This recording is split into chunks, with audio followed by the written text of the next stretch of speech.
How to set SMART goals. SMART is an acronym that stands for specific, measurable, actionable, relevant, and time-bound. Let's break down each element and explain them one by one. First, specific. Your goal needs to be as clear and specific as possible. One mistake I personally made when I first started setting goals and planning my life was setting goals that were too vague and broad. For example, one of my goals used to be English fluency. I simply wanted to be fluent in English. While that sounds nice, it's actually a very weak goal. The issue is that fluency is not a fixed concept. There are many types of fluency and many different levels of proficiency. A much better and more effective goal would be something like reaching a B1 or a B2 level in English, because this immediately gives your goal clarity, structure, and direction. Second, measurable. If we continued with the same example we discussed earlier, the goal of reaching a B1 or a B2 level is now measurable. You can measure this progress through placement tests, mock exams, or official language assessments. Third, actionable.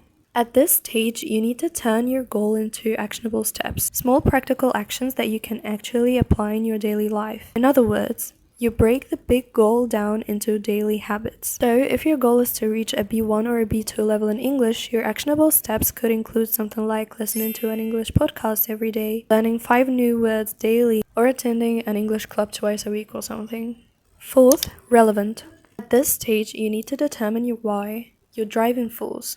You need to ask yourself, why is this goal important to me? Why does it matter in my life? For example, when I first started learning English, I loved languages, but I actually hated English. However, I eventually realized that if I wanted to pursue a career in languages, teaching, or education in general, I needed to be fluent in English first. English is the international language. It is the most widely spoken language in the world. Whether I liked it or not, I needed English. It was a vital turning point in my life, not just a random goal. Finally, time-bound.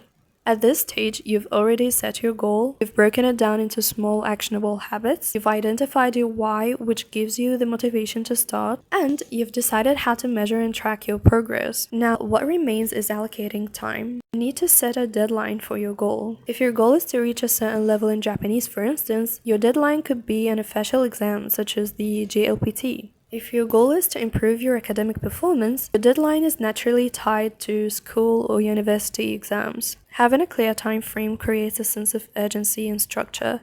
It prevents your goal from becoming something vague that you will work on someday, and turns it into something concrete that you actively work towards.